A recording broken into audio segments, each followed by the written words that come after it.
ಎಲ್ರಿಗೂ ನಮಸ್ತೆ. 20 ನಿಮಿಷದಲ್ಲಿ ಮಾಡಬಹುದಾದ ಸೂಪರ್ ಆದ ಒಂದು ಸ್ವೀಟ್ ಅನ್ನು ಮಾಡ್ತಾ ಇದ್ದೇನೆ. ಅದುವೇ ಬಾದ್ಶಾ. ಇದು ಎಲ್ಲರಿಗೂ ಇಷ್ಟವಾಗುವ ಸ್ವೀಟ್ ಆಗಿದೆ. ಮೊದಲಿಗೆ ಒಂದು ಬಾಣಲೆಗೆ 1 ಕಪ್ ಮೈದಾ, ಅರ್ಧ ಕಪ್ ಚಿರೋಟಿ ರವೆಯನ್ನು ಹಾಕಿಕೊಳ್ಳಿ. ನಂತರ 1 ಬೌಲ್ ಕರಗಿಸಿದ ತುಪ್ಪವನ್ನು ಸ್ವಲ್ಪ ನೀರನ್ನು ಹಾಕಿ ಚೆನ್ನಾಗಿ ಕಲಸಿಕೊಳ್ಳಿ.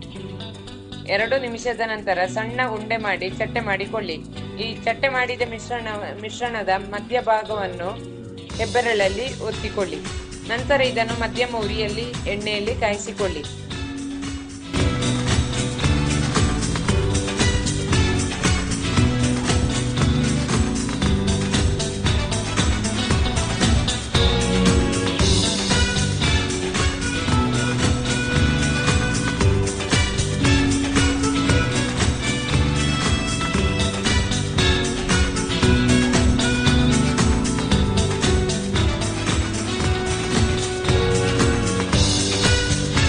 ಕಪ್ ಸಕ್ಕರೆಗೆ ಅರ್ಧ ಕಪ್ ನೀರು ಹಾಕಿ ಸಕ್ಕರೆ ಪಾಕ ಮಾಡಿಕೊಳ್ಳಿ.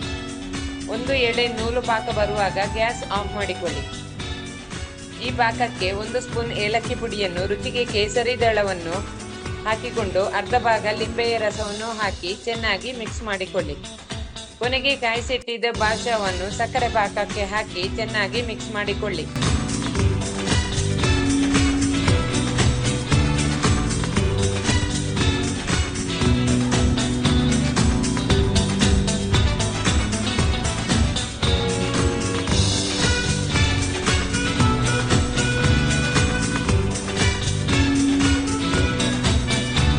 ಕಟ್ ಮಾಡಿದ ಬಾದಾಮಿಯನ್ನು ಹಾಕಿಕೊಳ್ಳಿ.